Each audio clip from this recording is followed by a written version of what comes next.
Capítulo 2. O esposo está convosco. Em Caná da Galileia. Falando um dia com os discípulos de João, Jesus acenou a umas bodas e a presença do esposo entre os convidados. O esposo está com eles. Mateus 9:15. Indicava assim um cumprimento em si próprio da imagem de Deus esposo, entregue já no Antigo Testamento para revelar plenamente o mistério de Deus como um mistério de amor.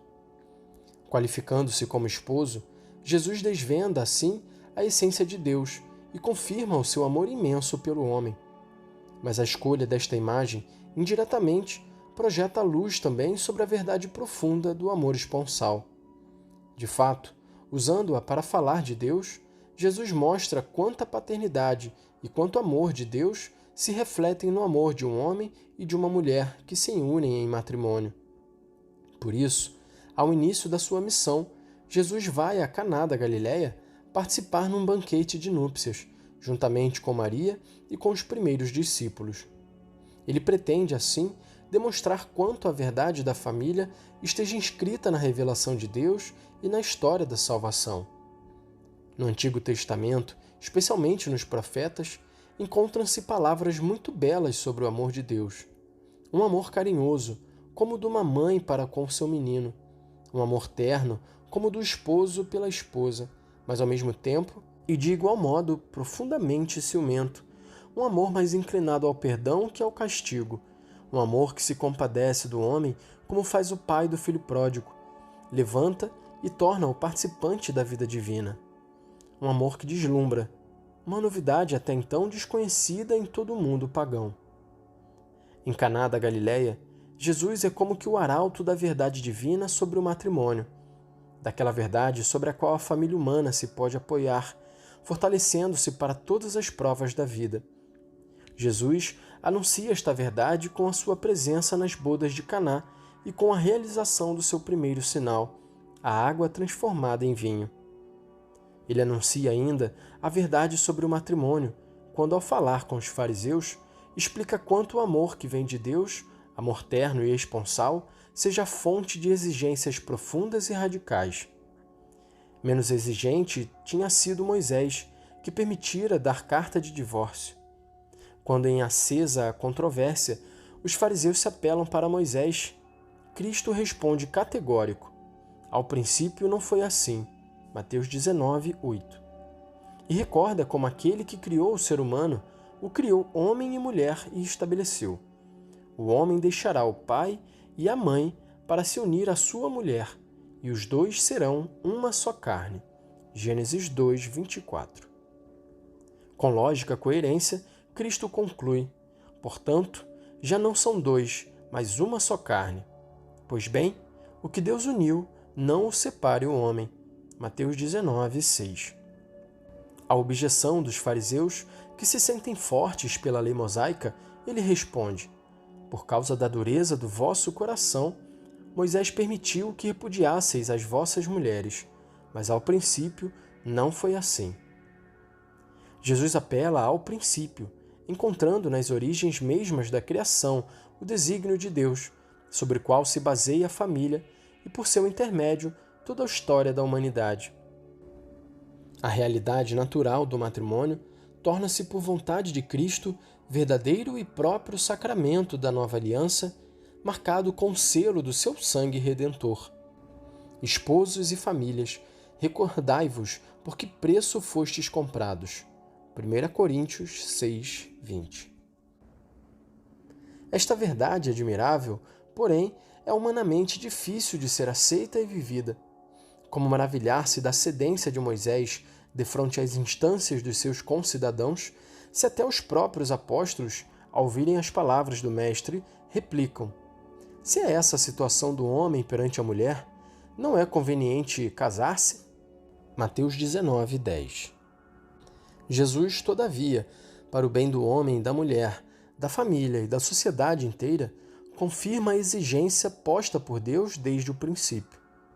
Ao mesmo tempo, porém, ele aproveita a ocasião para afirmar o valor da opção de não se casar com vista ao reino de Deus.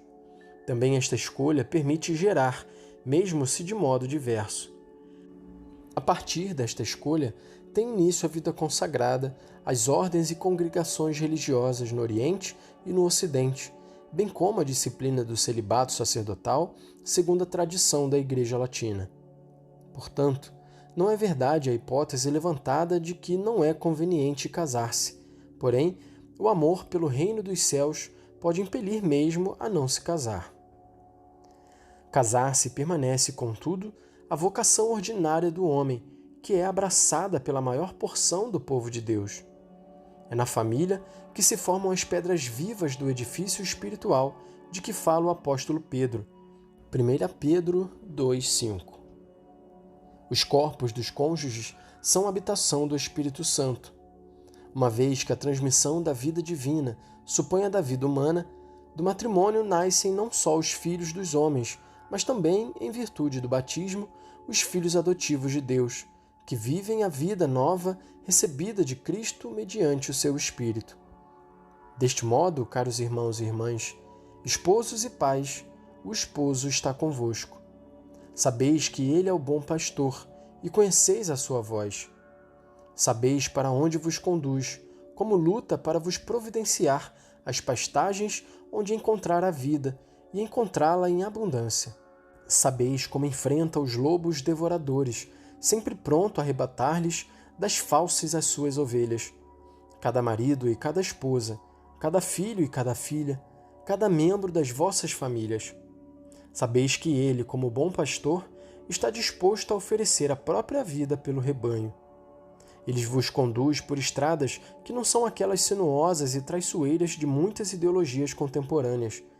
Repete ao mundo de hoje a verdade integral, como quando se dirigia aos fariseus ou anunciava aos apóstolos, que depois foi por estes pregado ao mundo, proclamando aos homens do tempo, hebreus e gregos.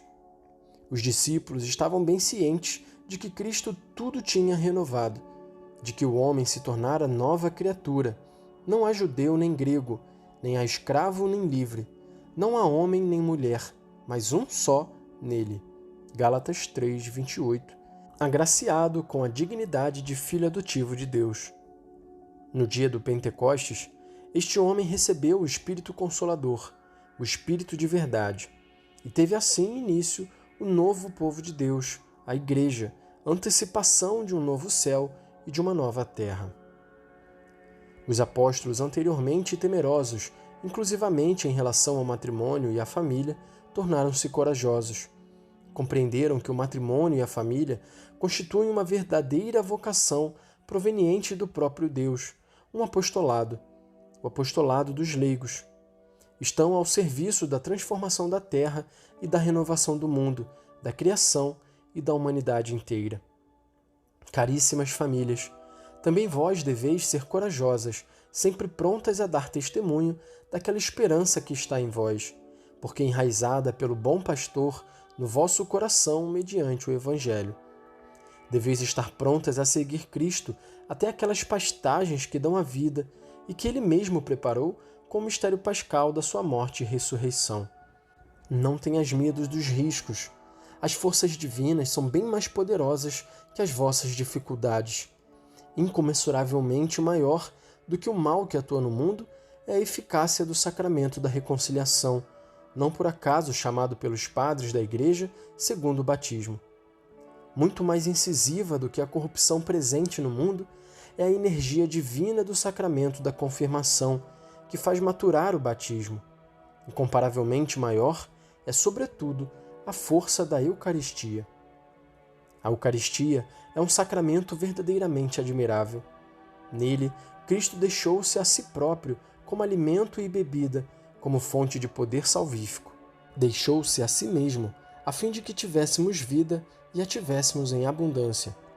A vida que está nele e que ele nos comunicou pelo dom do Espírito quando ressuscitou ao terceiro dia após a sua morte. De fato, a vida que vem dele é para nós. Esta vida é para vós, caros esposos, pais e famílias. Não instituiu ele a Eucaristia num ambiente familiar durante a última ceia? Quando vos encontrais para a refeição e unidos entre vós a partilhais, Cristo está no meio de vós. Mas ele é ainda mais o Emanuel, o Deus conosco, quando vos aproximais da mesa eucarística. Pode acontecer que, como em Emaús, ele seja reconhecido apenas ao partir do pão. Sucede também que ele fique longamente à porta a bater, esperando que a porta se abra para poder entrar e cear conosco. A sua última ceia, as palavras então pronunciadas conservam todo o poder e sabedoria do sacrifício da cruz. Não existe outro poder nem outra sabedoria pelos quais possamos ser salvos e contribuir para a salvação dos outros. Não há outro poder nem outra sabedoria que vos possibilitem a vós, pais, educar os vossos filhos e a vós mesmos também. A força educativa da Eucaristia confirmou-se através das gerações e dos séculos. O bom pastor está conosco em toda parte, como estava em Caná da Galileia, esposo entre aqueles esposos que mutualmente se entregavam por toda a vida. O bom pastor está hoje convosco como motivo de esperança, força dos corações, fonte de entusiasmo sempre novo e sinal da vitória da civilização do amor. Jesus, o bom pastor, repete-nos: não tenhas medo, eu estou convosco. Estou convosco todos os dias até o fim do mundo. Mateus 28, 20. De onde vem tanta força? De onde vem a certeza de que tu estás conosco, mesmo se te mataram, ó Filho de Deus, e morreste como qualquer outro ser humano? De onde vem esta certeza? Diz o evangelista: amou-os até o fim. Assim, tu nos ama, tu que és o primeiro, o último, o vivente, tu que estavas morto e agora vives para sempre. Apocalipse 1, 17 e 18.